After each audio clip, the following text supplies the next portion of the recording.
everyone, and welcome to another quick take of the Allison Sports podcast series. I'm Winn, and joined by my Allison Sports colleague, Erin Classen. How you doing, Erin? I'm doing well. How are you? I am fantastic. I've been reading headlines for 24 hours now since the details were published of the viewership for the NCAA Women's Basketball National Championship. First of all, wow. You have to be living under a rock to have not either heard of this conversation or been involved in it in the last 24 hours. And if that's the case and you want to be smart about it, this podcast is for you. So we're going to break this down quickly. Here's the top line of it. The men's final pulled 14.8 million average viewership, whereas the women's was 18.9. It topped out at 24.1 million. It was a 90% increase over last year and like over a 200% increase in viewership over 2022. That is insane. Erin, why? I think sports are the ultimate reality TV show, right? You connect with personalities. This tournament had, especially in the women's game, it won the personality game. Right. You had Caitlin Clark, Angel Reese, Cameron Brink at Stanford. You had Haley Van Lith, and what's going on with her? She transferred from Louisville to LSU. What is that like? You have these big personalities on the court. You also have equally big personalities on the sidelines with Dawn Staley, who I have a personal connection to through my Yes, you do. Affleck. But you also have, lover or hater, Kim Mulkey driving headlines.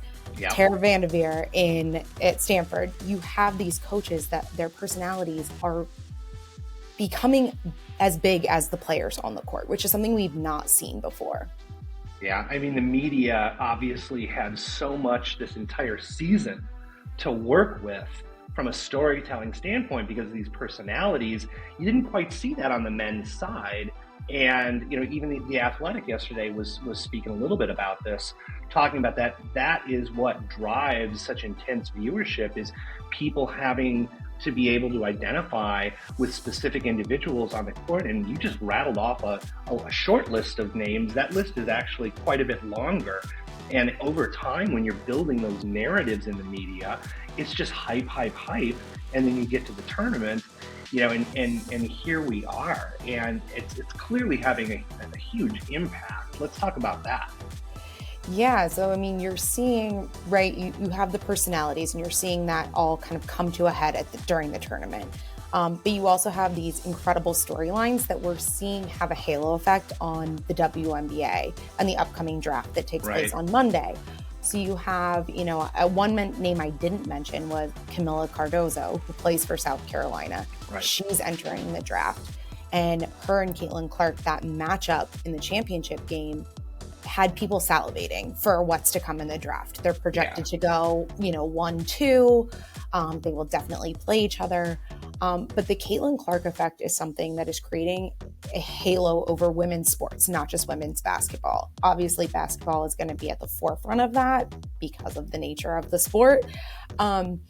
But you have the Phoenix Mercury, the WNBA team, already using Caitlin Clark to sell tickets and kind of creating this moment between like the veteran in Diana Taurasi versus the rookie in Caitlin Clark when the Indiana Fever come to Phoenix. Like, that's crazy. You're also having teams change venues. A lot of times WNBA teams will play in smaller venues than their NBA counterparts. You're seeing teams either open up seats in the stadiums that they share or move from the WNBA stadium to the NBA arenas to accommodate the fans. Sure. Yeah, if you can sell the tickets. I mean, if you look at what Caitlin Clark did for Iowa this year on the road, right, where they were selling out venues, not at Iowa, but at the schools that they were playing, because people that weren't rooting for Iowa wanted to see Caitlin Clark play their team.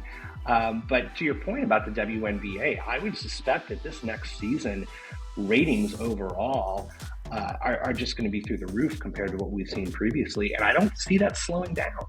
No. And I think you're going to start to see it happen in other women's sports. So Right. in an Olympic year, you have gymnastics and soccer really become this thing. You know, you see soccer in World Cup years too, but now you're seeing that kind of trickle down into the NWSL, the Yep. women's hockey league. That's a newer league. You're seeing the groundswell of support for women's sports across the board. So I think Yeah. this is just the tip of the iceberg. All right. Well, thanks for breaking this down for us, Erin. Amazing to see all of this. And I'm already looking forward to the next season. Same. Thanks, Shane.